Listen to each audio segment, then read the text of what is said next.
কোরআন নাযিল হচ্ছে। রাসূল করিম বুখারী শরীফে এসেছে প্রতি রমজান মুবারকে হযরতে জিবরাইল আসতেন, হুজুরকে বলতেন হুজুর আপনি তেলাওয়াত করেন আমি শুনি, যতটুক নাজিল হয়েছে পড়েন। হুজুর পড়তেন, জিবরাইল শুনতেন, আবার জিবরাইল পড়তেন, হুজুর শুনতেন। এমনি করে করে যে বছর হুজুর ইন্তেকাল করবেন, হুজুরের জীবনের শেষ রমজান মুবারকে কোরআন নাজিল পরিপূর্ণ হয়ে গেছে। হযরত জিবরাইল বলেন হুজুর কোরআন তো নাজিল তামাম হয়ে গিয়েছে, এবার আপনি পুরা কোরআন পড়ে আমারে শোনান। হযরতে রাসূল পুরাটা পড়ে 30 পারা পড়ে শোনায় দিলেন, জিবরাইল শুনলেন। এবার জিবরাইল বলেন হুজুর আমি তেলাওয়াত করতেছি আপনি শুনেন। হযরতে জিবরাইল 30 পারা পড়লেন, হুজুর শুনলেন। আবার হযরত জিবরাইল বলেন হুজুর আবার আপনি পড়েন। হুজুর পড়লেন, জিবরাইল শুনলেন, আবার জিবরাইল পড়লেন, হুজুর শুনলেন।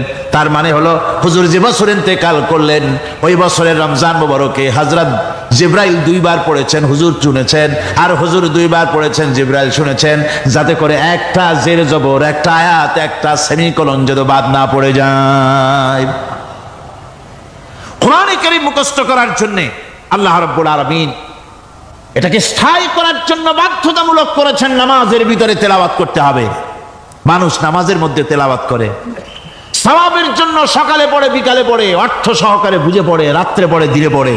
পৃথিবীতে এমন একটা মুহূর্ত নাই যখন কোরআনে কারীম তেলাওয়াত হয় না। জোরে কোন সুবহানাল্লাহ। মানুষ এটাকে তেলাওয়াত করতেছে, মুখস্থ করতেছে। এই কোরআন শরীফের ভিতরে রয়েছে সব কিছু। এর মধ্যে রয়েছে ইতিহাস, এর মধ্যে আছে বিজ্ঞান, এর ভিতরে রয়েছে দর্শন, ভূতত্ত্ব, উদ্ভিদ তত্ত্ব, নৃতত্ত্ব, খতত্ত্ব, জ্যোতির্বিজ্ঞান। এর ভিতরে রয়েছে মানুষের পারিবারিক নীতি, সামাজিক নীতি, চুক্তি নীতি, বন্ধু নীতি, যুদ্ধ নীতি, মানুষের যা প্রয়োজন সবকিছু এই কোরআনে কারীমের মধ্যে আল্লাহ পাক সন্নিবেশিত করে দিয়েছেন। জোরে কোন সুবহানাল্লাহি ওয়া বিহামদিহি। আমার ভাইরা, কোরআন এর পরিচয়ের কথা বলতেছিলাম। আল্লাহ পাক কি কোরআন আমাদের শিখালেন, কোন কোরআন আমাদের শিখিয়েছেন, সেই কোরআনের পরিচিতি আপনাদের সামনে আমি তুলে ধরতেছি। আমি নিজে না, এবার কোরআন তার পরিচয় নিজেই দেবে। কেউ যদি কোরআনের কাছে জিজ্ঞাসা করে কোরআন তুমি কোথা থেকে নাজিল হয়েছ, কে তোমাকে নাজিল করেছে, এই প্রশ্ন যদি কেউ কোরআনের কাছে করে, কোরআন নিজেই তার জবাব দিতে পারে কিনা? কোরআন নিজেই বলে তানজিলাম মিম্মান খালাকাল আরদা ওয়াস সামাওয়াতিল উলা। এই কোরআন নাজিল করেছেন তিনি, যিনি ওই উচ্চ আকাশ আর জমিনকে যিনি সৃষ্টি করেছেন, সেই আল্লাহ আমারে নাজিল করেছেন। কোরআনের কাছে কেউ যদি প্রশ্ন করে ও কোরআন এই পৃথিবীতে নাজিল হওয়ার আগে তুমি কোথায় ছিলে, কেউ যদি প্রশ্ন করে, কোরআনে কারীম নিজে নিজের পরিচয় শোনায়, আমি কোথায় ছিলাম শোনো। বাল হুয়া কুরআনুম মাজিদুন ফি লাউহিম মাহফুজ। বরং এই কিতাব অতীব মর্যাদা সম্পন্ন সুরক্ষিত ফলকে লিপিবদ্ধ ছিল, আমি ছিলাম লৌহে মাহফুজে, সেখান থেকে এসেছি। যদি কেউ প্রশ্ন করে কোরআন কি, কোরআন তুমি কার উপরে অবতীর্ণ হয়েছ, জবাব কোরআন নিজেই দেয়, ওয়া আমিনু বিমা নুজিলা আলা মুহাম্মাদ ওয়া হুয়াল হাক্কু মির রাব্বিহিম। ঈমান আনো সেই জিনিসের উপরে যেটা মুহাম্মদ সাল্লাল্লাহু আলাইহি ওয়াসাল্লামের উপর অবতীর্ণ হয়েছে। আবার অন্য আয়াতেও জবাব পাওয়া যায়, তাবারাকাল্লাযী নাযালাল ফুরকানা আলা আবদিহি লিয়াকুনা লিল আলামিনা নাযীরা। অতীব বরকতপূর্ণ মহান সত্তা সেই আল্লাহ রাব্বুল আলামিন, যিনি তার বান্দার পরে ফুরকান অবতীর্ণ করেছেন। সুবহানাল্লাহি ওয়া বিহামদিহি। কোরআনের নাম আমি বলেছিলাম শুধু কোরআন নয়, অনেক নাম আছে। কোরআনের আরেক নাম ফুরকান। কোরআনের আরেক নাম কি? আল ফারকু বাইনাল হক্কি ওয়াল বাতিল। কোরআন হচ্ছে সেই মহাসত্য যা মিথ্যা এবং সত্যের মধ্যে পার্থক্য সূচিত করে, মঙ্গল এবং অমঙ্গলের মধ্যে পার্থক্য সৃষ্টি করে, যা সত্য এবং মিথ্যার মধ্যে তাফরিকা সৃষ্টি করে, সত্যকে মানুষকে বুঝিয়ে দেয়। তার নাম হচ্ছে ফুরকান। এবার যদি প্রশ্ন করা হয়, ও কোরআন বুঝলাম তুমি লৌহে মাহফুজে ছিলে, বুঝলাম তুমি নবীজির উপরে নাজিল হয়েছো, এবার বলো তুমি কোন মাসে নাজিল হয়েছো, তুমি তো আসছিলা প্রথম কোন মাসে নাজিল হয়েছো? এ প্রশ্ন যদি কেউ করে, কোরআন তার জবাবে বলবে শাহরু রমাদান আল্লাযী উনজিলা ফীহিল কুরআন, রমজানের পবিত্র মাসে আমি অবতীর্ণ হয়েছি। সুবহানাল্লাহ। যদি প্রশ্ন করা হয় রমজানে তো আসছো, কিন্তু প্রথম নাজিল হয়েছিল কোন সময়? ওটা কি দিন ছিল না রাত ছিল? কোরআন তার জবাবে বলে, ইন্না আনজালনাহু ফি লাইলাতিল কদর, কদরের পবিত্র রাতে আমি এই পৃথিবীতে আমার আগমন ঘটেছিল। যদি প্রশ্ন করা হয় বুঝলাম সবই, কেন নাজিল হয়েছে তুমি? এই পৃথিবীতে তোমার আসার উদ্দেশ্য কি? মূল কাজটা কি? এই প্রশ্ন যদি করা হয়, কোরআনে কারীম তার জবাবে বলে, শোনো কেন এসেছি। লিতুখরিজান নাসা মিনাজ যুলুমাতি ইলান নূর, আমার মিশন হচ্ছে গোটা বিশ্ব মানবতাকে পুঞ্জীভূত জমাট বাঁধা অন্ধকারের ভেতর থেকে টেনে বের করে আলোর সন্ধান দিতে, আলোর দিকে আনার জন্য আমি কোরআন নাজিল হয়েছি। গোটা পৃথিবীর মানুষ আছে অন্ধকারের ভিতরে। কিসের মধ্যে? অন্ধকার কি? অন্ধকার হচ্ছে পুঁজিবাদ, অন্ধকার সমাজতন্ত্র, অন্ধকার ধর্ম নিরপেক্ষতাবাদ, অন্ধকার জাতীয়তাবাদ। মানুষের তৈরি করা যত মতবাদ সব কি? জোরে কোন, সবগুলি কি? অন্ধকার। আজকে আসার সময় দেখলাম দেওয়ালে লেখা, সমাজতন্ত্র আমরা প্রতিষ্ঠা করে ছাড়বো। চিন্তা করলাম যারা লিখছেন তারা কি পাগল না ছাগল? কি আশ্চর্য কথা! এটা মাথা খারাপ, পাগল না মাথা গোল বুঝতে পারছেন? আমার বন্ধুগণ, এগুলি সব অন্ধকার। এই অন্ধকারের ভেতর থেকে মানুষগুলিকে টেনে আনবে কোরআন কিসের দিকে? আলোর দিকে। এবার যদি প্রশ্ন করা হয়, বুঝলাম তুমি অন্ধকার থেকে আলোর দিকে নিয়ে আসবে, আলোর দিকে আসলে পরে ফায়দাটা কি হবে? মূল ফায়দাটা বুঝায় দাও, আসল ফায়দা কি হবে তোমারে যদি মানি? কোরআন তার জবাব দেয়, নিজের পরিচয় নিজে তুলে ধরে, ফামান তাবিআ হুদায়া ফালা খাউফুন আলাইহিম ওয়ালা হুম ইয়াহজানুন। এই কোরআনকে যদি মেনে চলো, এই কোরআনের আইন যদি মানো, সমাজে মানো, ব্যক্তিতে মানো, পরিবারে মানে, রাষ্ট্রে মানো, জীবনের সব ক্ষেত্রে সমস্ত জায়গায় যদি এই কোরআনকে মেনে চলো, ফালা খাউফুন আলাইহিম, তাহলে তোমাদের কোনো ভয় থাকবে না, ওয়ালা হুম ইয়াহজানুন, কোনো চিন্তাও থাকবে না। কিসের ভয় থাকবে না? কোরআনের আইন মেনে যদি চলো সমাজে ও রাষ্ট্রে, চুরির ভয়, ডাকাতির ভয়, জেনার ভয়, হত্যার ভয়, সন্ত্রাসের ভয় কোনো ভয় থাকবে না। ওয়ালা হুম ইয়াহজানুন, চিন্তাও থাকবে না। খাওয়া পড়া, শিক্ষা, চিকিৎসা, বাসস্থান, এগুলির কোনো চিন্তা থাকবে না। কোরআনের সমাজে সব কিছুর গ্যারান্টি দেওয়া হবে, সবগুলি পেয়ে যাবে। এখন যদি আবার প্রশ্ন করা হয়, কোরআন বুঝলাম তোমারে মানলে পরে সব ফায়দা হবে, তাহলে এবার জবাব দাও, তোমার ভিতরে কি রাজনীতি আছে নাকি? আমি তো মানুষ, আমার রাজনীতি করা লাগে। ম্যান ইজ সোশ্যাল অ্যানিম্যাল, আমরা তো জঙ্গলের পশু নই, আমরা তো মানুষ। আমাদের সমাজ আছে, আমাদের পৌর নির্বাচন আছে, আমাদের জাতীয় নির্বাচন আছে, আমাদের কলকারখানা আছে, জমিন আছে, আমাদের রাজনীতি, অর্থনীতি, সমাজনীতি আছে, পারিবারিক নীতি আছে, অনেক নিয়ম মালা আছে, নিয়ম নীতি আছে। তোমারে মানলে তোমার ভিতরে কি ওগুলো আছে নাকি সে কথা বলো। কোরআন তার জবাবে বলে, ওয়ানাজ্জালনা আলাইকাল কিতাবা তিবয়ানান লিকুল্লি শাই ওয়া হুদান ওয়া রাহমাতান ওয়া বুশরা লিল মুসলিমিন। কোরআন জবাবে বলে, শুনে রাখো, শুধু অর্থনীতি সমাজনীতি নয়, শুধু রাজনীতি আর শিক্ষানীতি, যুদ্ধনীতি নয়, তোমার জীবনে যা কিছু দরকার, ইহকালে যা কিছু দরকার, পরকালে, সব কথাগুলি আল্লাহ রব্বুল আলামিন আমি কোরআনের সিনার ভিতরে খুলে খুলে বর্ণনা করে দিয়েছেন। সব কথা এ কোরআনে কারীমের ভিতরে রয়েছে। তোমার এমন কোনো জিনিস নাই যা তুমি কোরআনে কারীমের মধ্যে পাবে না। তোমার সমস্ত প্রয়োজন আমার বুকের মধ্যে আল্লাহ দিয়ে দিয়েছেন। বিজ্ঞান আছে, দর্শন আছে, ইতিহাস আছে, সব আছে এর মধ্যে। তবে কোরআনের মধ্যে বিজ্ঞান আছে বলে আমি এটাকে বিজ্ঞানের কিতাব বলবো না, দর্শন আছে বলে দর্শনের কিতাব আমি বলবো না, রাজনীতি আছে বলে কোরআনকে আমি রাজনীতির কোনো কিতাব বলবো না। কোরআন তাহলে কি? কোরআন হচ্ছে অর্থনীতি, সমাজনীতি, রাজনীতি, পারিবারিক নীতি, মানুষের জীবনের যা কিছু প্রয়োজন সমস্ত নীতিমালার নীতি গ্রন্থের নাম হতেছে কোরআনে কারীম। সমস্ত নীতিমালার নীতি গ্রন্থ কোরআন। এখানে রয়েছে সব কিছুর উৎস, যেটা গ্রহণ করলে পরে মানুষ আরামে থাকতে পারবে। অমুসলিম নাগরিক বৃন্দ তাদের নাগরিক মর্যাদা পাবে।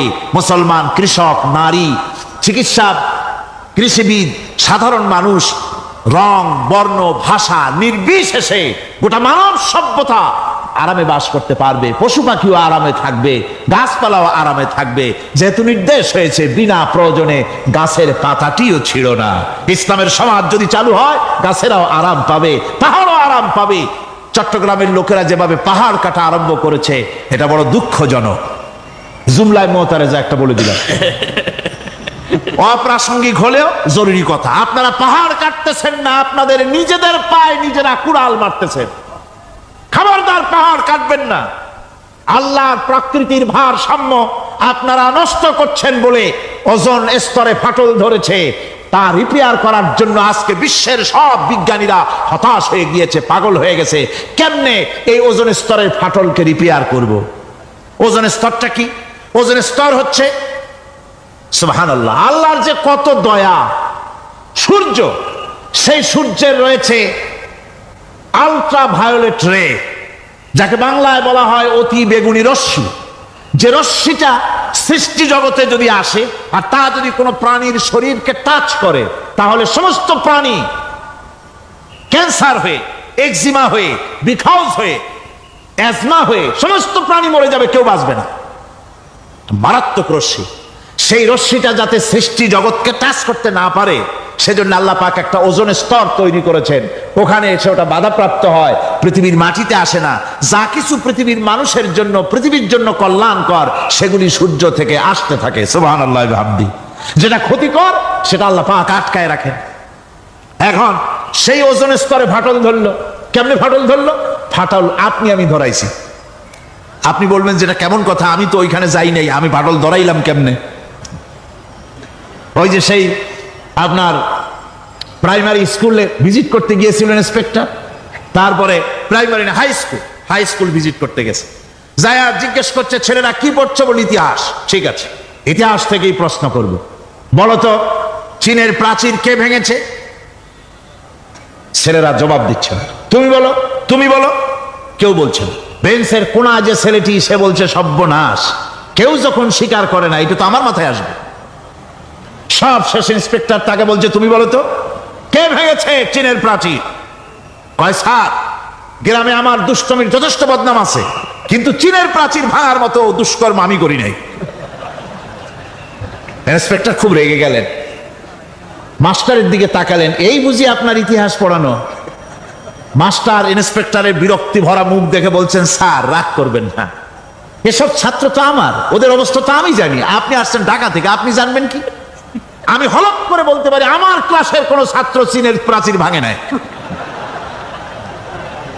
ইন্সপেক্টর রাগ হইয়া চলে গেছে হেডমাস্টারের রুমে, যায় বলছে যে আমি আপনার স্কুলের গ্রান্টকে আমি নাকচ করে দেব, মঞ্জুরি আমি ক্যান্সেল করে দেব। কেন?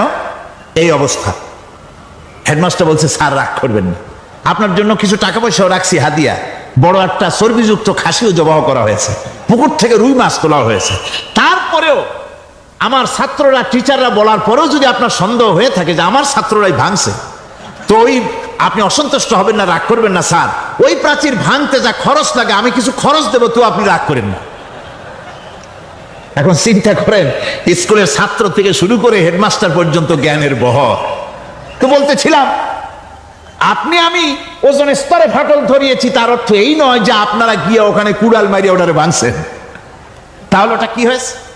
কোরআনে কারীমে রব্বুল আলামিন বলেন, ওয়ামা আসাবাকুম মিন মুসিবাতিন ফাবিমা কাসাবাত আইদিকুম ওয়া ইয়াফু আন কাসীর। যত বিপদ তোমাদের উপর আরোপিত হয়, সমস্ত বিপদ তোমাদের দুই হাতের কামাই করা। কে বলছেন? আল্লাহ পাক। ওজন স্তরে ফাটল ধরেছে, এটা বিপদ। বিশ্বের সমস্ত মানব সভ্যতা, সৃষ্টি জগতের জন্য বিপদ। এই বিপদের জন্য দায়ী পৃথিবীর মানুষ। কিরকম? সেটা হচ্ছে গাড়ির পেছন থেকে যে কালো ধোঁয়া বের হয়, কল কারখানার চিমনি থেকে যে কালো ধোঁয়া বের হয়, এই কালো ধোঁয়াগুলি, তারপরে সমস্ত কেমিক্যাল উইপেন সেগুলি যে টেস্ট করা হয়, তার রিয়াকশন ইত্যাদি, এই কালো ধোঁয়া এবং সমস্ত মারণাস্ত্রগুলি এক্সপেরিমেন্ট করার সমস্ত এই রিয়াকশনগুলি সবগুলি গিয়ে ওই ওজোন স্তরে ফাটল ধরিয়ে দিয়েছে। আস্তে করে পাতলা হয়ে এটা ফেটে গিয়েছে, অতি বেগুনি রশ্মি আসা শুরু করেছে। এটাকে বন্ধ করার জন্য বিজ্ঞানীরা আজ মরিয়া হয়ে গিয়েছে। ইনশাআল্লাহ আল্লাহ পাক তার বিজ্ঞানীদের মানুষের মাথায় বুদ্ধি এনে দিবেন, রিপেয়ারও হয়ে যাবে ইনশাআল্লাহ। সবাই বলেন ইনশাআল্লাহ। তাহলে বললাম কেন এই কথাটা? এই জন্য বললাম যে কোরআনে কারীমের মধ্যে আল্লাহ রাব্বুল আলামিন সব কথা বলে দিয়েছেন, কোনো কথা বাদ রাখেন নাই। পাহাড়গুলি ভেঙে আমরা ক্ষতি করতেছি, গাছগুলি কেটে আমরা ক্ষতি করতেছি, প্রকৃতির ভারসাম্য নষ্ট করে দিচ্ছি, ফলে সমুদ্রের পানি স্ফীত হচ্ছে, ভূমিকম্প বাড়তেছে, ঘূর্ণিঝড় হচ্ছে, টর্নেডো হচ্ছে, পৃথিবী বিধ্বস্ত হয়ে যাচ্ছে, ক্লাইমেটের পরিবর্তন আসছে। আজকে পৌষ মাস, এটা কি মাস? কত তারিখ? দেখেন বাংলা ভাষাকে কত মহব্বত করি। যদি বলি আজকে ডিসেম্বরের কত তারিখ, গড় গড় করে মুখস্থ হয়ে যাবে। বাংলারে খুব ভালোবাসি, মাসটার তারিখ বলতে পারলাম না, দুঃখিত। এই হলো আমাদের ভালোবাসা। আজকে পৌষ মাসের অর্ধেকও শেষ হয়ে যাচ্ছে, অথচ মনে হচ্ছে শীত যেন তার শ্বশুর বাড়ি বেড়াতে গেছে। এই যে অবস্থা, এই অবস্থা শুধু বাংলাদেশে নয়, গোটা পৃথিবীতে ক্লাইমেটের একটা বিরাট পরিবর্তন আসতেছে, একটা বড় রকমের পরিবর্তন আসতেছে। এর কারণ হচ্ছে এই পৃথিবীর মানুষেরা নিজেরাই প্রকৃতির ভারসাম্যকে নষ্ট করে দিয়েছে। এই ভারসাম্য নষ্ট হওয়ার কারণে আবহাওয়ার পরিবর্তন হচ্ছে, সামুদ্রিক জলোচ্ছ্বাস বাড়তেছে, ভূমিকম্প, আগ্নেয়গিরি ইত্যাদি হচ্ছে এবং পৃথিবীর মানুষ বিধ্বস্ত হচ্ছে। বলতেছিলাম এই কোরআনে কারীমের মধ্যে আল্লাহ পাক সব কথা বলে রেখেছেন। যদি জানতাম, বুঝতাম, তাহলে এই অবস্থার সৃষ্টি হতো না। এটা বিজ্ঞানের বই নয়, রাজনীতির বই নয়, সমাজনীতির বই নয়, বরং সমস্ত নীতিমালার উচ্চ, জ্ঞানের উচ্চ হচ্ছে আল কোরআন। জ্ঞানের উচ্চ কি? আরো জোরে বলেন, জ্ঞানের উচ্চ কি? আল কোরআন। পবিত্র কোরআনে এমন এমন ঘটনা আল্লাহ পাক বলেছেন যা ষষ্ঠ শতাব্দীর দুনিয়া এ সম্পর্কে কিছুই জানতো না। অবশ্য কিছু কিছু ঘটনা ইহুদিদের কিতাবে অতিরঞ্জিত আকার এবং বিকৃত অবস্থায় এসেছে, কিন্তু কোরআনে কারীম দুনিয়ার মানুষকে আদম সৃষ্টি, নূহের বন্যা, তারপরে মুসা আলাইহিস সালাম ফেরাউনের ঘটনা, ইব্রাহিম আলাইহিস সালামের নমরুদের ঘটনা এবং ইউসুফ আলাইহিস সালামের কাহিনী সবগুলিকে সুন্দর করে কোরআন শরীফ উপস্থাপনা করেছে রাসূলের মাধ্যমে, যা পৃথিবীর ইতিহাসে কেউ জানতো না। সেগুলি আল্লাহ পাক জানাইছেন। কিভাবে? কোরআনে কারীম বলছে, তিলকা মিন আম্বাইল গায়বি নূহিহা ইলাইকা মা কুনতা তা'লামুহা আনতা ওয়ালা কওমুকা মিন ক্বাবলি হাদা। এ হলো সব অজ্ঞাত ঘটনা। সমস্ত ঘটনাগুলি আল্লাহ পাক তার হাবিবকে শুনিয়ে বলে দিলেন, সব অজ্ঞাত ঘটনা, যা তুমি জানতে না, তোমার কোনো জানা ছিল না, আমি ওহীর মাধ্যমে তোমাকে সব জানাইছি। ইউসুফ আলাইহিস সালামকে যখন তার ভাইয়েরা কুয়ার মধ্যে ফেলে দিতেছিল, তখন তুমি উপস্থিত ছিলে না, এই ঘটনা ওহীর মাধ্যমে আমি জানালাম। মুসা আলাইহিস সালামকে যখন ফেরাউন দরিয়ার ভিতরে ফেলে দিল, সেই সময় তুমি সিনাই পর্বতের পাশে দাঁড়িয়ে সব দৃশ্য লক্ষ্য করনি, অথচ আমি ওহীর মাধ্যমে সব তোমাকে খুলে খুলে বলে দিয়েছি। আল্লাহ পাক সমস্ত ঘটনাগুলিকে বলে বলে কোরআন শরীফের মধ্যে সব সাজিয়ে দিলেন, বলে দিলেন।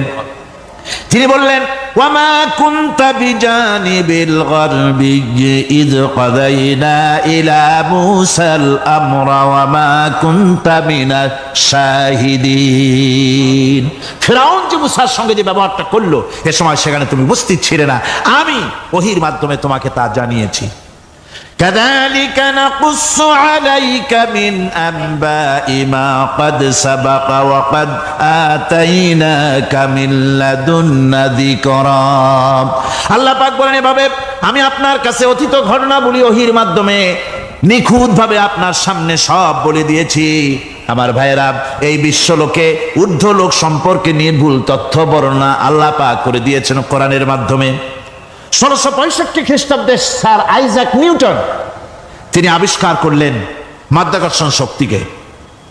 এই মাধ্যাকর্ষণ শক্তি, ল অফ গ্রাভিটেশন, এ সম্পর্কে মানুষের এই থেকে কিছু জানলো, কিন্তু আজ থেকে 1400 বছর আগে আল্লাহ রাব্বুল আলামিন তার উম্মি নবী, যিনি কোনো বিজ্ঞানাগারে লেখাপড়া করেন নাই, কোনো সায়েন্স রিসার্চ করেননি, যিনি কোনো কলেজ ইউনিভার্সিটিতে পড়াশোনা করেননি, তার মাধ্যমে জানিয়েছেন মাধ্যাকর্ষণ শক্তির কথা। কোরআন বলছে ইন্নাল্লাহা ইউমসিকুস সামাওয়াতি ওয়াল আরদা আন তাজুলা।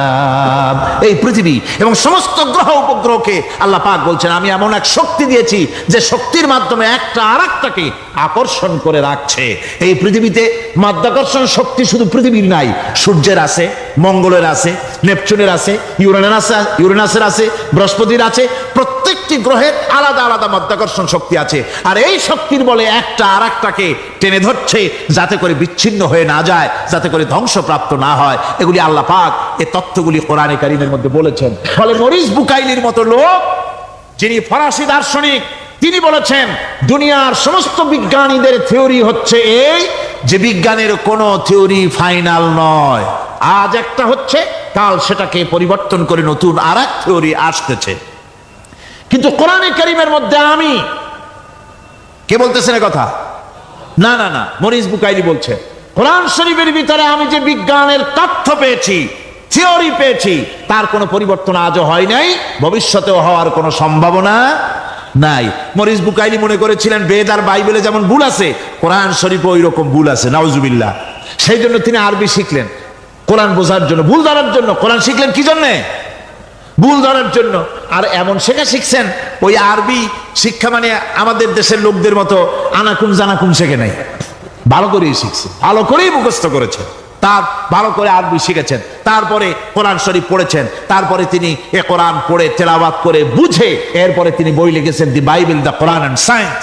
এই বইয়ের মধ্যে তিনি পরিষ্কার লিখেছেন কোরআন পড়লাম, এর ভিতরে একটা নক্তা দেওয়ার, একটা কলমের ফোঁটা দেওয়ার জায়গা কারো নাই। কোরআন নিঃসন্দেহে মহান স্রষ্টা আল্লাহ রাব্বুল আলামিনের মানুষের বানানো কিতাব, এটা হতে পারে না। সুতরাং কোরআন শরীফের মধ্যে আল্লাহ পাক সব কথা বলে দিয়েছেন। বিজ্ঞানের সাথে কিন্তু কোরআনের সংঘর্ষ নাই। অনেকে মনে করে যে বিজ্ঞান আর কোরআন এর মধ্যে বিরাট সংঘর্ষ। না, বিরাট সংঘর্ষ নয়, দুই একটা পয়েন্টে সংঘর্ষ থাকতে পারে। অধিকাংশ ব্যাপারই বিজ্ঞান, আমি মনে করি বিজ্ঞানের আবিষ্কার যত বাড়বে, কোরআন বোঝা মানুষের জন্য তত সহজ হবে। এটা আমার ধারণা, এটা আমার ধারণা।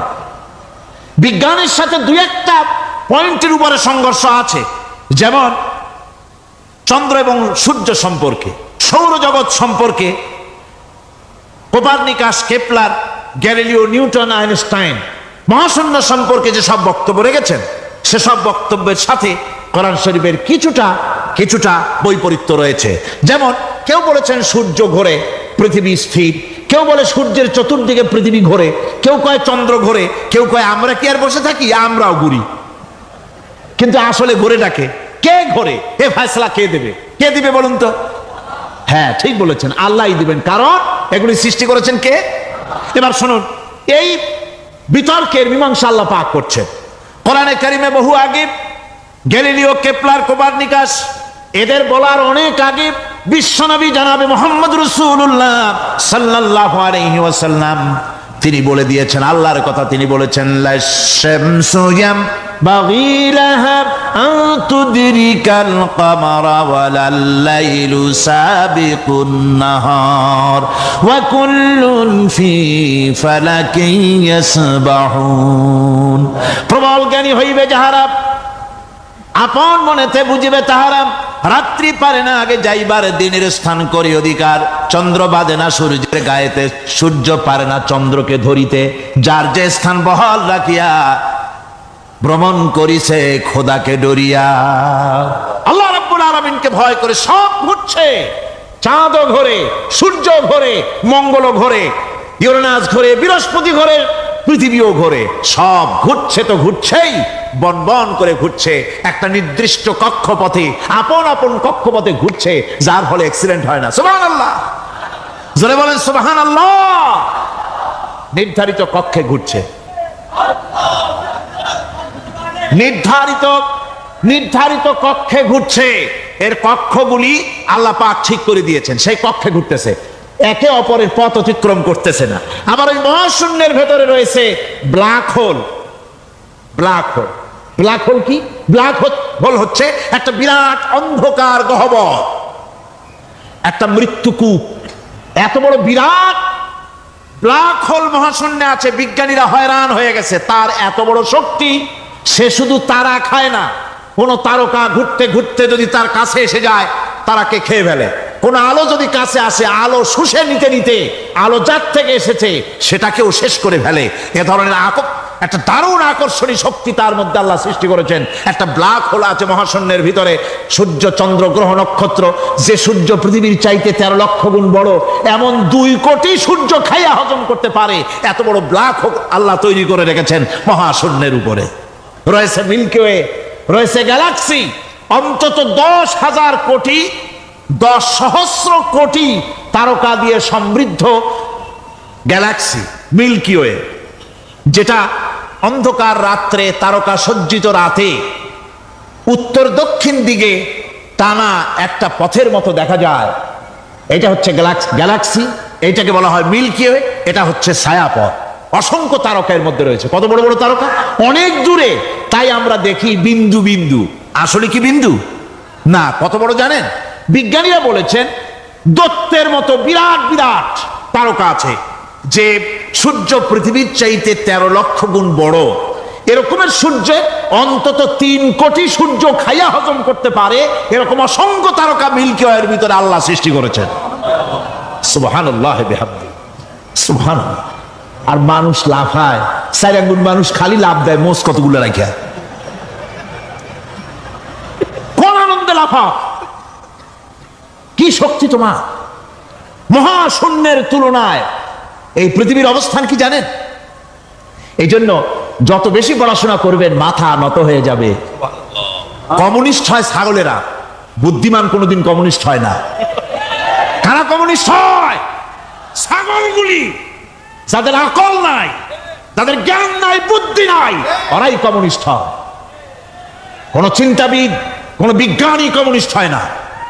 মাথা নত হয়ে যায়, আল্লাহর এই সৃষ্টি দেখে পাগল হয়ে যায়। নিঃসন্দেহে আল্লাহ আছেন, নইলে পরে এগুলি হয় কি করে? আমি চিন্তা করে পাই না কমিউনিস্ট হয় কেমন, কতখানি পাগল হইলে হয়। ছোট্ট একটা রুমাল দেখলে মনে করি কোন তাঁতি এটারে বানাইছে। একটা এই কি জানি কয় মাইক দেখলে মনে করি কেউ এটাকে বানাইছে। টেবিল দেখলে মনে করি কেউ বানাইছে। ফ্রিজ দেখলে মনে করি বানাইছে কেউ। একটা সুই দেখলে মনে করি কেউ এটাকে বানাইছে। আর এই বিশাল পৃথিবী, ওই বিশাল আকাশ, কমিউনিস্টরা কয় এমনি এমনি হয়েছে। কয় বোতল খায় দৈনিক আল্লাহ জানে। আমার বন্ধুগণ, মাথা নত হয়ে আসবে চিন্তা করলে কি বিশাল সৃষ্টি আল্লাহ পাকের। এই ছায়াপথ, এই গ্যালাক্সি, এর তুলনায় পৃথিবীর অবস্থান কোথায়? পৃথিবীর অবস্থানটা হচ্ছে, আমার হাতে এটি একটি কলম। এই কলমটা কাগজের উপরে আমি যদি এই নিপটা রাখি, কাগজের ভিতরে নিপে যতটুকুন জায়গা টাচ করবে, মহাশূন্য গ্যালাক্সি মিল্কি ওয়ে, আল্লাহর এই মহাশূন্যের তুলনায় পৃথিবীর অবস্থান একটা কলমের নিপে যতটুকুন জায়গা নেয় এর থেকে বেশি নয়। এই যদি হয় পৃথিবী, তাহলে সেই পৃথিবীর মানুষ আপনি কতটুকুন? সলিমুদ্দি বসিরুদ্দি খালি লাফায়। আমার বন্ধুগণ, লাভ কি? লাভের চোটে বলে হ্যান করেঙ্গে ত্যান করেঙ্গে, লাঠিকে আন্দার মুগুর ভরেঙ্গে। কয়দিন পর শোনা যায় শীত হয়ে পড়ছে, কিছু নাই। সুতরাং আল্লাহ পাকের অসীম সৃষ্টি জগৎ, এর সঙ্গে বিজ্ঞানের সংঘর্ষ কম। 2-1টা পয়েন্টে আছে, বাকি সবগুলিতে বিজ্ঞানের আবিষ্কার যত বাড়তেছে, আল্লাহরে চেনা, সৃষ্টি জগৎকে জানা মানুষের জন্য তত সহজ হচ্ছে। এই কথাগুলি আমি সামনের দিকে আরো বলবো ইনশাআল্লাহ। সবাই বলেন ইনশাআল্লাহ, যাতে আমাদের বুঝে আসে। আর রহমান আল্লামাল কোরআন, কোরআন শিখিয়েছেন আমাদেরকে। রহমান এমন নিয়ামত দিয়েছেন যার মধ্যে সব আছে। মানুষ সৃষ্টির ব্যাপারে, মানব সৃষ্টির ব্যাপারে নির্ভুল তথ্য যদি পেতে হয়, তাহলে কার কাছে যাব? জোরে কন। আল্লাহর কাছে যেতে হবে। আর আল্লাহর কাছে না যাইয়া মানব সৃষ্টির রহস্য যদি জানতে যাই ডারউইনের কাছে, তাহলে আপনার মামু হবে সুন্দরবনের বান্দরেরা। ঠিক কিনা? বান্দরেরা হবে মামু, সিম্পাজি ওরাং ওটাং হবে আপনার নানা আর দাদা। তার কারণ দারুইন সাহেব বলেছেন মানুষ এর পূর্বপুরুষ হলো বাঁদর, সিম্পাজি ওরাং ওটাং এটা হলো তার থিওরি অফ ইভলিউশন। এই বিবর্তনবাদের থিওরি পেশ করতে গিয়ে তিনি বলেছেন মানুষ হলো বান্দরের জাত। আরে বেটা তুই বান্দরের জাত। নিজের লেজ কাটিয়া সকলের লেজ কাটা আরম্ভ করতে যাচ্ছে। কি পাগলের পাগল, মানুষ হয়েছে বান্দরের জাত। আশ্চর্য কথা। কেমনে কইলে? তো বললো যে সিম্পাজি দেখছে, তো সে সিম্পাজি দেখে তার মনে হয়েছে যে মানুষ ওইরকমই তো দেখা যায়, তো মানুষ বুঝি বান্দর থেকেই আসছে। আমি বলি পৃথিবীতে এমন পাগল আমি কোনোদিন দেখিও নাই, শুনিও নাই যে কোনো পাগল পাবদা মাছ দেখে বলেছে যে এটা হচ্ছে বোয়াল মাছের পূর্বপুরুষ। টাকি মাছ দেখে কোনো ছাগলেও বলেছে আজ পর্যন্ত যেটা হলো শোল মাছের পূর্বপুরুষ। পুঁটি খাইতে খাইতে আস্তে আস্তে বিরাট শোলে পরিণত হয়ে গেছে, কোনো পাগলেও বলেনি। আচ্ছা মেনে নিলাম দারুইন সাহেবের থিওরি, মেনে নিলাম এক সেকেন্ডের জন্য যে বান্দর থেকেই মানুষ হয়েছে। এখনো তো বানর প্রজাতি আছে না শেষ হয়ে গেছে?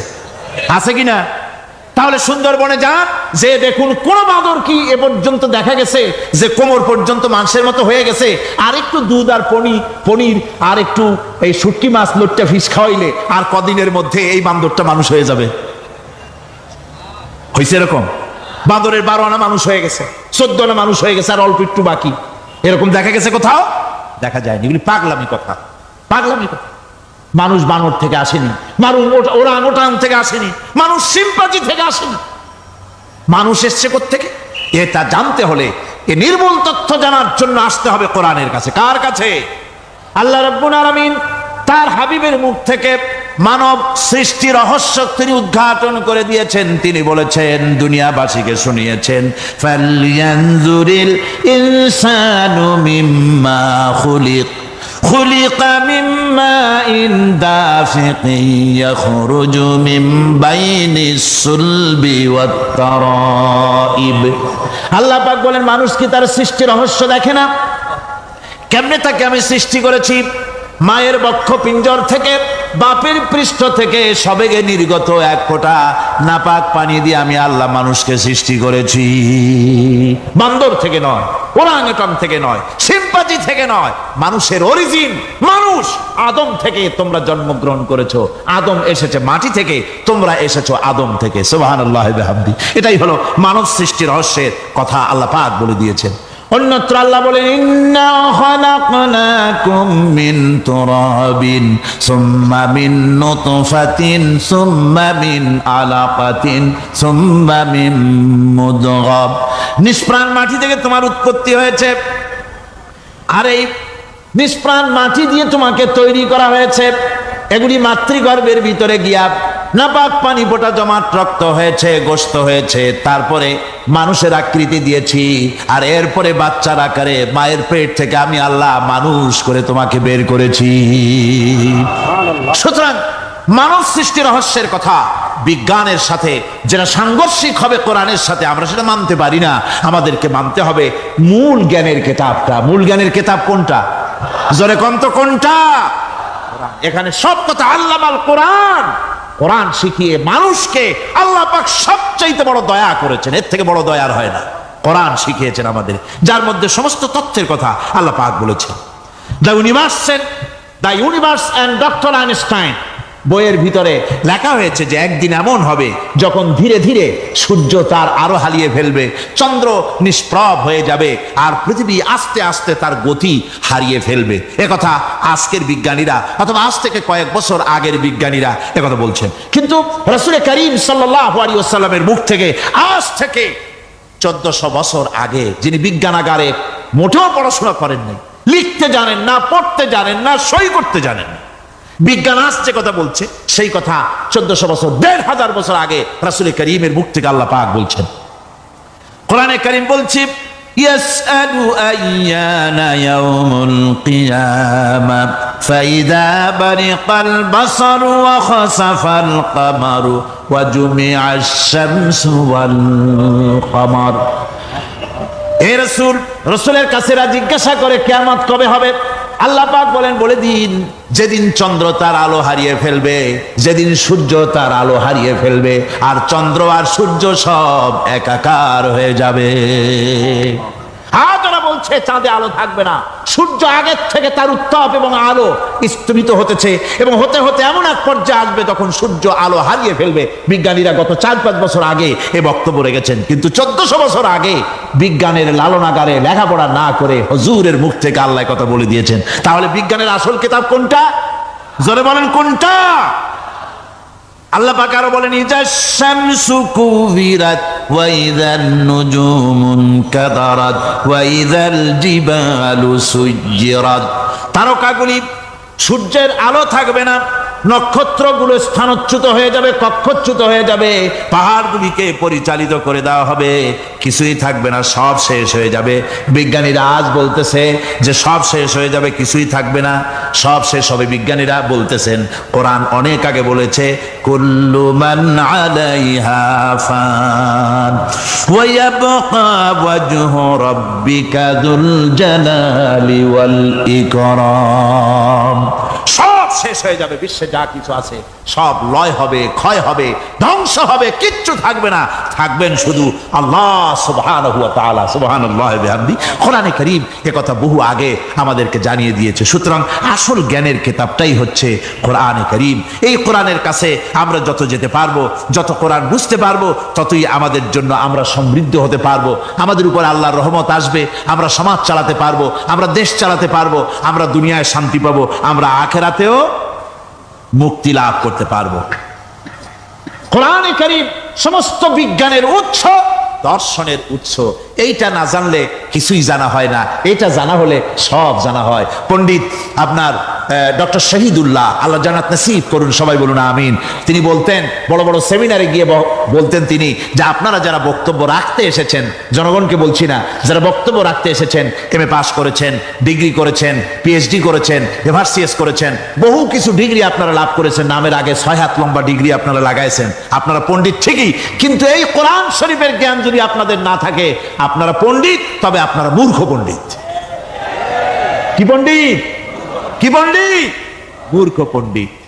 ওরা বলে যে মৌলবীরা জানে কি, মৌলবীরা জানে কি? আরে ভাই, মৌলবীদের কাছে তো আসল জ্ঞান আছে। সুবহানাল্লাহি ওয়া বিহামদিহি। এখানে সবটা আছে। আপনারা এখানে আসেন, এটা বিশ্বাস করলে আপনি সবটা পেয়ে যাবেন। কোরআন বিশ্বাস করতে পারলে, কোরআন জানতে পারলে আপনি সব জানবেন। কোরআনে কারীমের মধ্যে আল্লাহ পাক কত কথা বলেছেন, এর মধ্যে আছে আল্লাহ পাক বলেছেন, আফালা ইয়ানজুরুনা ইলাল ইবিলি কাইফা খুলিকাত। এই যে আমি উটগুলারে বানাইছি, কেমনে বানাইলাম তোমরা কি দেখছো? উট কেমনে বানিয়েছি? মুফাসসিরিনে কেরাম এর উপরে অনেক আলোচনা করেছেন। তারা বলেছেন যে উট মরুভূমির জাহাজ, তারপরে উটের পিঠে একটা চুট আছে, কোন কোন উটের পিঠে 2টা চুট আছে, মাঝখানে বসে একটারে হেলান দিয়ে আর একটা ধরে বসা যায়। আমি দেখছি 2টা চুটওয়ালা উট, আফ্রিকান উট আমি দেখেছি, যে চুট সুবহানাল্লাহ, দেখলে অবাক হয়ে যেতে হয় যে আল্লাহর কি কুদরত। উটের পৃষ্ঠে 2টা চুট, মাঝখানে আপনি বসবেন, পিছনেরটা একটা সোফা সেটের মতো, পিছনে হেলান দিলেন, আর সামনে যখন সে মরাল সম চড়াই উত্তরাই পথ দিয়ে নামা ওঠা করবে, তখন আপনি যেন পড়ে না যান সেজন্য সামনেরটা বুকের সাথে জড়ায় ধরবেন। এরপরে কি সৃষ্টি আল্লাহর, সুবহানাল্লাহি ওয়া বিহামদিহি। জিরাফগুলি দেখুন, জিরাফগুলি তার মাথা কত বড় উঁচা। লন্ডন জুতে জিরাফ দেখলাম, সে জিরাফের দেহ থেকে তার মাথাটা 22 ফিট উঁচা। মানে সে যদি নিচে দাঁড়ায়, 3 তলা বিল্ডিং এর ছাদের উপরে নাস্তা দিলে তো নিচে দাঁড়ায় খাইতে পারে, এই অবস্থা। সেই জিরাফে পানি খাবে কেমনে? মাথা হলো অত উঁচায়, পিছনের ঠ্যাং 2টা খাটো, সামনের ঠ্যাং 2টো উঁচা, এখন পানি খাবে কেমনে? ওই মাথা নামাইতে গেলে ঠ্যাং তো অনেক উঁচা। আল্লাহ পাক এমন সুন্দর ব্যবস্থা করলেন, সামনের 2টা ঠ্যাং এভাবে সরায় দেওয়ার মতো। ও যখনই পানি খায় দেখলাম 2টা ঠ্যাং অনেক ছেড়ায় দেয়, 2 দিকে ঠ্যাং চলে যায়, তখন মাথাটা সহজে নিচে নামায় আসে, পানি খাইতে পারে। এই সুযোগগুলি আল্লাহ সুবহানাহু ওয়া তাআলা তিনি করে দিয়েছেন। ওমা কুন্না আনিল খালকি গাফিলিন, আমি আমার সৃষ্টি জগৎ সম্পর্কে অমনোযোগী নহি। সুবহানাল্লাহ ওয়া বিহামদিহি। ভল্লুকগুলি কি বিরাট বিরাট এক একটা ভল্লুক। শ্বেত ভল্লুক দেখেছি, কৃষ্ণ ভল্লুক দেখেছি, হাঁটতেছে মনে হয় যেন পায়ের তলায় হাফসুল করা, ঠিক জুতা পায়ের তলাটা যেমন দেখা যায় ওই রকমের তলাটা, গায়ে একেবারে পশম। ওই বরফের দেশে থাকতো, সেটাতে শীত কষ্ট না পায়, সেই জন্য আল্লাহ একটা কম্বল ওর গায়ে জড়ায় দিয়েছে, অটোমেটিক কম্বল। সুবহানাল্লাহি ওয়া বিহামদিহি। তো উট, আল্লাহ বলছেন উট কেমনে বানাইছি দেখছো?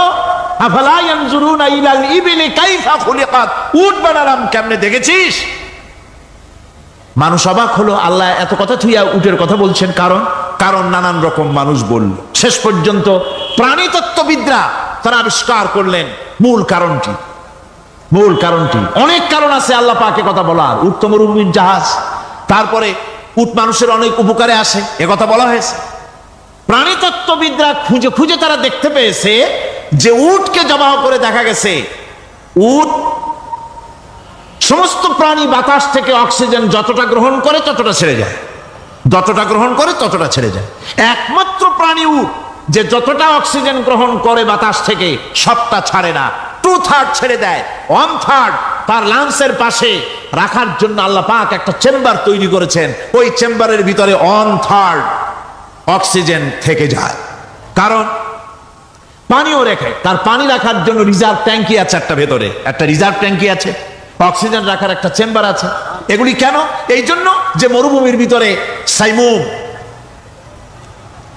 শিল্পী গোষ্ঠী না, কিন্তু ঝোড়ো হাওয়া, মরুভূমির ভিতরে ঝোড়ো হাওয়া, এই ঝোড়ো হাওয়া যখন আরম্ভ হয়ে যায় তখন মানুষ বাঁচতে পারে না, মানুষ টের পাইয়া সব বাড়িতে চলে যায়। মরুভূমিতে চড়ে বেড়ায় উট, সে যাবে কোথায়? উঠতে যাওয়ার জায়গা নাই। 7 দিন 8 দিন 1 সপ্তাহ 2 সপ্তাহ পর্যন্ত এই মরুভূমিতে ঝড় চলতে থাকে, বালুর ঝড়, কিচ্ছু দেখা যায় না। ওখানে দেখছিলেন বালুর পাহাড়, কালকে আজকে দেখবেন বালুর পাহাড় এখানে চলে আসছে। এইভাবে পাহাড় তৈরি হয়ে যায়, বালি উড়ায় নিয়ে যায় বাতাসে। এই বাতাসের ভিতরে বালু উঠতে থাকে সমানে, মানুষ প্রাণী কিছুই সেখানে শ্বাস করতে পারে না, বাঁচতে পারে না। উটের মতো প্রাণী যে মরুভূমিতে থাকে ও বাঁচবে কি করে? আল্লাহ সুবহানাহু ওয়া তাআলা ওর লাংসের পাশে অক্সিজেন রাখার চেম্বার করে পানির ট্যাঙ্কি তৈরি করে দিয়ে রেখে এমন কায়দা করেছেন, ও যখনই টের পায় যে ঝড় শুরু হবে, সাথে সাথে ঠ্যাং দিয়া মুখ দিয়া গর্ত করে বালুর ভিতরে মাথা ঢুকাইয়া 1 সপ্তাহ 2 সপ্তাহ থাকতে পারবে মাটির তলে, অক্সিজেনের অভাব হবে না। আফালা ইয়ানজুরুনা ইলাল ইবিলি কাইফা খুলিকাত, দেখো নাকি কিভাবে সৃষ্টি করেছি আমি এই সুন্দর উটকে, একবার দেখো। আর শুকরিয়া তোমার মাথা নত হবে।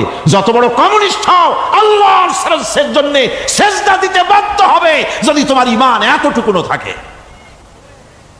আমার ভাইরা, আল্লাহ রাব্বুল আলামিন অসংখ্য প্রাণী সৃষ্টি করেছেন এবং সবগুলির প্রয়োজন তিনি মিটিয়েছেন। সুবহানাল্লাহ পড়েন। দেখুন সমুদ্রের ভিতরে তিমি চলতেছে, বিশাল তিমি। অনেকে দেখেন নাই, কেউ কেউ দেখেছেন, আমি দেখেছি তিমি মাছ, বিশাল তিমি। এই তিমি মাছ শত শত টন ওজন, একটা তিমি 150 টন 250 টন 500 টন 1000 টন, বিরাট বিরাট ওজনের তিমি মাছ। এই তিমি মাছ পানির নিচে থাকে, আবার পানির উপরেও আসে। উপরে আসবে কেমনে, নিচে যাবে কেমনে এত ওজন নিয়ে? আল্লাহ সুবহানাহু ওয়া তাআলা তার পেটের ভিতরে লক্ষ লক্ষ গ্যালন পানি ধরে, হাজার হাজার গ্যালন পানি ধরে এরকম একটা রিজার্ভ ট্যাঙ্ক তৈরি করেছে। ও যখন ডুবতে চায় তখন পিঠের উপর থেকে ডালাটা উন্মুক্ত করে দেয়, গল গল করে সমুদ্রের পানি পেটের মধ্যে ঢুকতে থাকে। পানিতে ভরে গেল, শরীরের ওয়েট দারুণ ভাবে ওয়েট ক্যারি করলো, তখন সে আস্তে করে সমুদ্রের তলায় ডুবে গেল। আবার যখন সে শ্বাস প্রশ্বাসের জন্য, অক্সিজেনের জন্য সমুদ্রের উপরে উঠতে চায়, তখন ডালাটা খুলে দিয়ে পাম্প দেয় নিজের শরীরে। পাম্প দিলে পরে তার ভিতর থেকে রক্ষিত পানির ফোর্স এত উঁচা হয়, অন্তত 10 মাইল দূর থেকে সেই পানির ফোয়ারা দেখা যায়। তিমি মাছের এই অবস্থা দেখে মানুষ তৈরি করেছে সাবমেরিন। আমি সাবমেরিনেও চড়েছি, দেখেছি দ্বিতীয় বিশ্বযুদ্ধে যে সাবমেরিন ব্যবহার করা হয়েছিল, পোর্টসমাউথে সেই সাবমেরিন আমাকে দেখানো হয়েছে, আমি দেখেছি। তাতেও ঠিক একই কায়দায় পানি ভরে পানির তলায় যায়, আবার ওঠার সময় পানি ছেড়ে উপরে চলে আসে। তিমি মাছ থেকেই মানুষ এটাকে গ্রহণ করেছে। মানুষের শিক্ষার জন্য অগণিত প্রাণী আল্লাহ সৃষ্টি করেছেন বিজ্ঞানের সাথে, তাই কোরআনের সংঘর্ষ নাই। বিজ্ঞান মানুষকে যত বেশি আবিষ্কার করবে, বিজ্ঞান কোরআন বোঝা মানুষের জন্য তত সহজ হবে। আর আপনারা যত জ্ঞানী হবেন, কোরআন যত পড়বেন, মাথা তত নত হবে।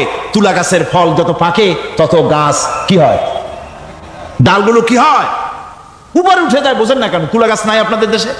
তুলারে কি কয় চট্টগ্রামে? তুলা গাছ কি কয়? তুলা গাছ। তুলা গাছের ফল যত পাকে তত গাছের ডাল কি হয়, যখন কাঁচা থাকে তখন নিচে থাকে, ডাল ঝুঁকে পড়ে, আর পাকলে পরে উপরে উঠে যায়। আর আম গাছের ফল যত পাকে তত ডাল কোথায় যায়, নিচে যায়। যারা মানুষের তৈরি করা এই সমস্ত জ্ঞানে যারা সমৃদ্ধ হয়, তারা ওই কুলা গাছের মতো আস্তে করে যতই জ্ঞানে বৃদ্ধ হয় ততই ডাল উপরের দিকে যায়, জ্ঞান তত হালকা হয়। আর কোরআন আমের মতো, কাঁঠালের মতো, মানুষের উপকারী এমন এক ফলের মতো, যত পাকে, যত পড়ে, জ্ঞান যত সমৃদ্ধ হয় ততই আল্লাহর সামনে মাথা নত হয়ে যায়। মানুষের কাছে জ্ঞান খুবই সংক্ষিপ্ত জ্ঞান, মানুষের কাছে অমা উতিতুম মিনাল ইলমি ইল্লা কালিলা, খুব সামান্যতম জ্ঞানই তোমাদেরকে দেওয়া হয়েছে, বেশি জ্ঞান আমাদের কাছে নাই। সবচাইতে বড় জ্ঞানের উৎস আল্লাহ সুবহানাহু ওয়া তাআলা, জ্ঞানের উৎস হচ্ছে কোরআনে হাকিম। সেই কোরআন থেকে আল্লাহ পাক দয়া করে আমাদেরকে কোরআন শিখিয়েছেন। জোরে কোন সুবহানাল্লাহি বিহামদিহি। এই কোরআনের সব কথা, আল্লাহ আর রহমান আল্লামাল কোরআন, আল্লাহর সবচাইতে বড় দয়া আমাদেরকে কোরআন শিখিয়েছেন। জোরে কোন সুবহানাল্লাহ। সেই কোরআনের মর্যাদা, সেই কোরআনের শিক্ষা, সেই কোরআন দিয়ে আমাদের কি ফায়দা ইত্যাদি কথা আমি ধীরে ধীরে আপনাদের সামনে আলোচনা করব ইনশাআল্লাহুল আজিজ। সবাই বলেন আমিন। আমার ভাইরা, এই আলোচনা থেকে কেউ মাহরুম হবেন না, এই আলোচনা থেকে কেউ মাহরুম হবেন না। একজনে গতকাল বলেছিলাম, 3 জনকে যদি দাওয়াত দিয়ে আনেন তাহলে ফায়দাটা কি জানেন? আপনার দাওয়াতে একটা ভাই যদি অতিরিক্ত আসেন এ মাহফিলের মধ্যে ওয়াজ শোনার জন্য, কোরআন শুনলেন, কোরআনের দিকে আকৃষ্ট হলেন, নামাজি হলেন, দিনদার হলেন, পরেজগার হলেন, আপনি মরে যাবেন, কিয়ামত পর্যন্ত এই সব আল্লাহ পাক আপনার আমলনামায় লিখে দিবেন। জোরে বলেন আমিন। আরো জোরে বলেন আমিন। আল্লাহুম্মা আমিন। ربنا ظلمنا أنفسنا وإن لم تغفر لنا وترحمنا لنكونن من الخاسرين ربنا لا تزغ قلوبنا بعد إذ هديتنا وهب لنا من لدنك رحمة إنك أنت الوهاب ربنا العالمين। হাজার হাজার মুসলমান নরনারী দীর্ঘক্ষণ ধরে তোমার কোরআনের কথা শুনেছি, মেহেরবানি করে সওয়াবটুকু রাসূল করিম সাল্লাল্লাহু আলাইহি ওয়াসাল্লামের রূহ মুবারকে পৌঁছে দাও। तमाम पृथ्वीर माटिर नीचे যত মুমিন মুমিনাত শুয়ে আছে আল্লাহ তুমি মেহেরবানি করে কবরগুলিকে জান্নাতের টুকরায় পরিণত করে দাও। আমাদের মা বাপ যাদের দুনিয়া থেকে বিদায় হয়ে গেছে আল্লাহ দয়া করে তাদেরকে জান্নাতবাসী করে নিও। রব্বির হামহুমা কামা রব্বায়ানি সগীরা, রব্বির হামহুমা কামা রব্বায়ানি সগীরা। হে আল্লাহ তাআলা এই মাহফিলের আয়োজন যারা করেছেন ইসলামী সমাজ কল্যাণ পরিষদকে তুমি মঞ্জুর করে নিও আল্লাহ রব্বুল আলামিন। तमाम পৃথিবীর বুকে মুসলমানেরা যত জায়গায় বিপদে আছে, মুসিবতে আছে, আল্লাহ তুমি দয়া করে মেহেরবানি করে বিপদগ্রস্ত মুসলমানদের হামি ও নাসির হয়ে যাও রব্বুল আলামিন। এই মাহফিল আরো 3 দিন এখানে হবে বলে আমাদের প্রোগ্রাম রয়েছে আল্লাহ, বাকি 3 দিন তোমার কুদরতি নিজাম দিয়ে তুমি এটাকে পরিচালিত করে দিও আল্লাহ রব্বুল আলামিন। এ মাহফিল যারা আয়োজন করেছেন এবছর দারুণ ভাবে ঋণগ্রস্ত হয়ে তারা মাহফিলের ব্যবস্থা করেছেন আল্লাহ তুমি দয়া করে তাদের ঋণ পরিশোধ করার মতো তৌফিক দিয়ে দিও। তোমার বান্দাদের দিল তাদের দিকে মাইল করে দিও রব্বুল আলামিন। এ মাহফিলের যিনি মুরব্বী হযরত মাওলানা শামসুদ্দিন সাহেবের জন্য গতকাল দোয়া করেছি, আজও করছি, গত বছরও করেছি। তোমার কাছে আমরা কাঁদতেই থাকবো, দোয়া করতেই থাকবো, যেহেতু তোমার দরজা ছাড়া আর বান্দার কোনো দরওয়াজা নাই রব্বুল আলামিন। তুমি মেহেরবানি করে আমাদের এই ভাইকে দয়া করে চক্ষুষ্মান করে দাও, তার দৃষ্টি শক্তি দয়া করে তুমি ফিরিয়ে দাও রব্বুল আলামিন। তুমি তোমার বান্দাদের দোয়া তোমার দরবারে মঞ্জুর করে নাও। মা বোনেরা কষ্ট করে প্রতিদিন আসেন, হায় আল্লাহ মা বোনদেরকেও হেদায়েত নসিব করে দাও, মা বোনদের যাতায়াত আসান করে দাও, আর তাদেরকে তোমার দিন বুঝে দিনের রাস্তায় চলার তৌফিক দিয়ে দিও। রব্বানা তাকাব্বাল মিন্না ইন্নাকা আনতাস সামিউল আলিম ওয়া তুব আলাইনা ইন্নাকা আনতাত তাওয়াবুর রহিম। সুবহান রাব্বিকা রাব্বিল ইজ্জাতি আম্মা ইয়াসিফুন وسلام على المرسلين الحمد لله رب العالمين بحق لا إله إلا الله محمد رسول الله